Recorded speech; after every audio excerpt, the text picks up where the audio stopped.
Fight Freaks, what's happening? Check it out. I wasn't gonna say Fight Freaks, but I figured this could be for Fight Freaks. This could be for family, friends, co-workers, strangers. It doesn't really matter. Anyone who might need some motivation might need to hear this. So this is pretty much gonna be How to Fail episode 2. And the cool thing about that is it's just me talking about how many L's I take compared to the wins I take in life overall, just on a day to day basis, and this is me trying to do my best, trying to be productive and trying to really progress in life, and naturally just running into roadblocks and obstacles on a daily basis, whether it's people, police, your boss at work, family. I'm going through all this shit on a daily basis, and I just wanted to kind of have it, to see it, and to show it. And this is good for me to go back and review a year, 2 years from now as well. To see the progress made, to see how many steps forward taken, how many steps back. But pretty much, I started out trying to do the Lyft thing. I ran into so many obstacles trying to do the Lyft rental thing that I almost gave up. And a lot of times in life, I actually have given up because I truly felt, or I would force ideas into my head like things were pointless. It was inevitable that I was going to fail in the end. And this is a constant thought in my mind. If my work phone rings, I'll just put them on hold. But I was constantly just beating up life and making excuses as to why it was okay to quit. And that's honestly why I never got ahead. So here I am at 28, trying to make it happen. The clock is ticking. I'll be 29 next month, and I really don't have shit else to lose. So I'm at the point to where I'm ready to learn how to fail properly. There's a way to fail. There's a way to take L's and use them to your benefit, as far as motivation, as far as just knowing that everyone goes through this shit. You can't take it personal. I used to take everything so personal. So I'm at the point now, 100 Gary V videos later, and I'm just not even counting the L's anymore. I'm only counting the wins, because I realize that the L's naturally come with the territory. You're naturally gonna take fucking L's. There's no way around it. You're gonna fail. And the only way to properly fail is to keep fucking pushing. It's the only way. The only way to properly fall is to get back up. That's almost a win in itself. Knowing the importance of getting up when you fall, physically, emotionally, literally. When you fall, if you don't get up, if you let whatever that obstacle was beat you, then you have failed in the art of failure. You have failed. You haven't won in the art of failure. And that's kind of the point I'm trying to get at here, is there's an art to failure.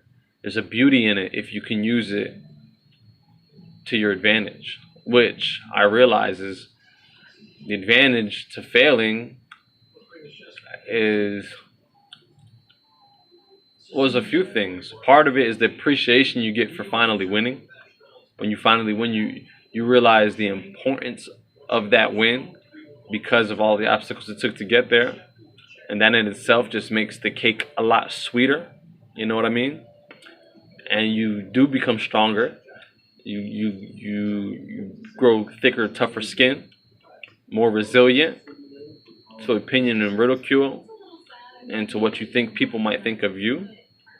And I'm to the point to where, okay, was I gonna sit around and dwell on the fact that I'm a failure, or am I gonna accept it and put everything in my ability to turn it around, win or lose, live or die, you know? And I have nothing to lose. I'm putting it all on the line. So, that being said, putting childish things down. You know, I can't spend days and days smoking and shit. You know, I do need to make it a point to do these video diaries, vlogs, whatever you want to call them, episodes. But I have to make it a point to do this for my own critique in the future.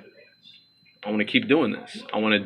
And of course, I'll do the fight reactions and I'll do the anime movie reactions and shit like that for my own selfishness, but also in hopes that maybe one day one of these things pays off. You never know, you know? Have a, what's the term? Have an ace up every sleeve.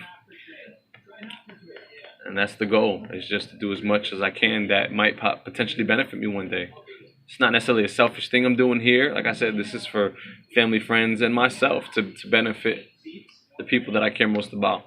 And even strangers, if this helps somebody, then I think that's truly dope.